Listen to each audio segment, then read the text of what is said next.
नमस्कार दोस्तों। Trading view pine script के इस ट्यूटोरियल में आज हम लोग ये सीखने वाले हैं कि किसी इंडिकेटर का यूज करके NR7 कैंडल कैसे फाइंड आउट करनी है। NR का मतलब है नैरो रेंज और 7 मतलब पिछली 7 कैंडल में किसी कैंडल की रेंज अगर सबसे छोटी हुई तो उसे कहा जाता है NR7 कैंडल।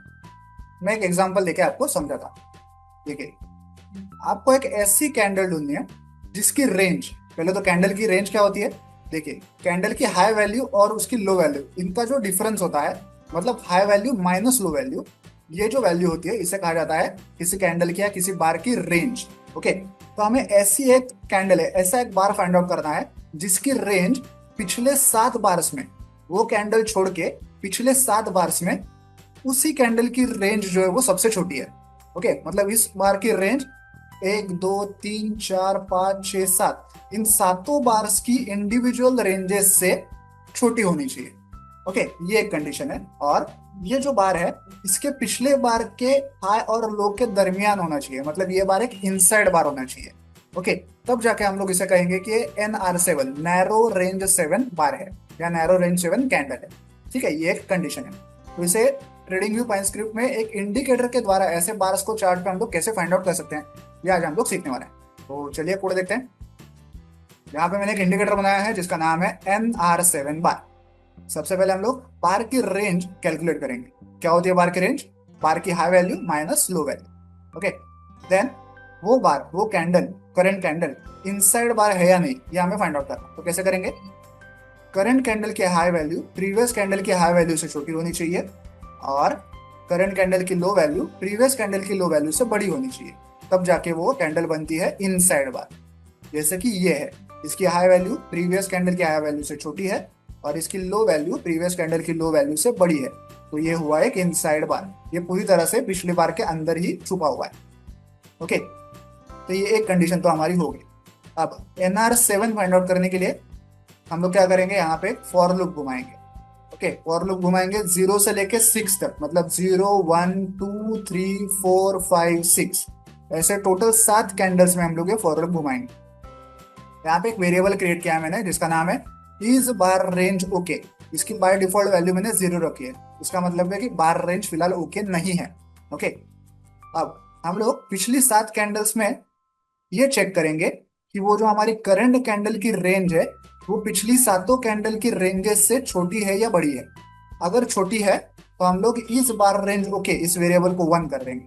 ओके, हर कैंडल में हम लोग चेक करेंगे और इस वेरिएबल को 1 कर देंगे। लेकिन उन सातों कैंडल्स में किसी एक कैंडल में भी अगर ये कंडीशन फॉल्स हुई, मतलब कोई एक कैंडल ऐसी हुई जो इस करंट कैंडल की रेंज से भी छोटी है, तो हम लोग यहाँ पे आएंगे।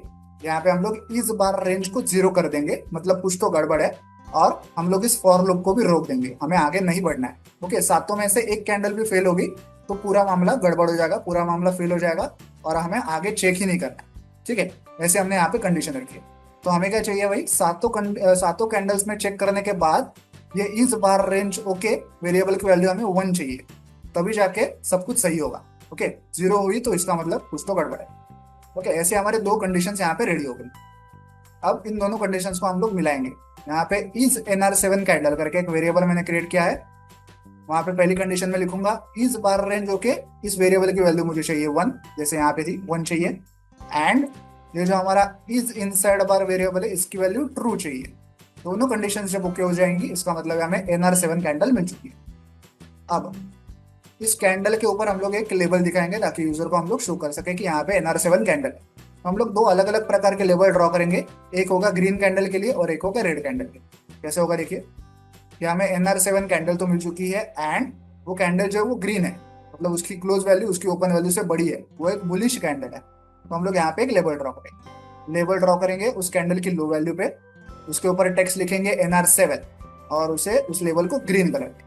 ठीक है, वैसे ही अगर हमें NR7 कैंडल मिल चुकी है लेकिन उस कैंडल का कलर जो है वो रेड है, वो एक बेरिश कैंडल है, उसकी क्लोज वैल्यू उसके ओपन से छोटी है, तब भी हम लोग एक लेबल ड्रॉ करेंगे उस कैंडल की हाई वैल्यू पे, उसमें भी NR7 ही लिखेंगे और उस लेबल का कलर होगा रेड। ठीक है, ऐसे दो अलग अलग प्रकार के लेबल हम लोग ड्रॉ करें। अब आप ये पूरा कोड समझ गए होंगे, तो चलिए अब इस इंडिकेटर को चार्ट पे ऐड करके इसे चेक करते हैं।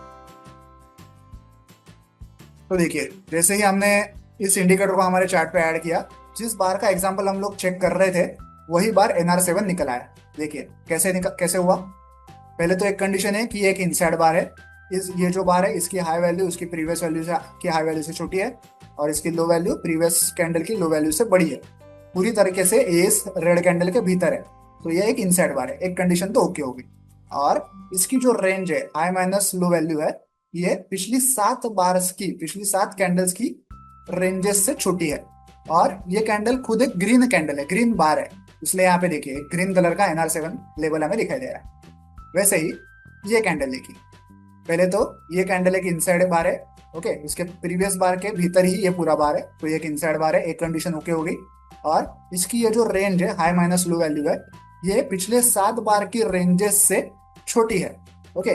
और ये खुद एक रेड बार है, तो यहाँ पे हमने NR7 रेड ऐसा लेबल शो किया हुआ है। ऐसे लेबल्स आप, ऐसे कैंडल्स आप पूरी चार्ट पे इस तरह से फाइंड आउट कर सकते हैं, ओके।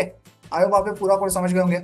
वीडियो में दिखाए गए इस कोड को डाउनलोड करने के लिंक मैंने वीडियो के नीचे डिस्क्रिप्शन बॉक्स में दे दिया, आप चाहें तो वहां से कोड डाउनलोड कर सकते हैं। वीडियो को एंड तक देखने के लिए धन्यवाद, थैंक यू।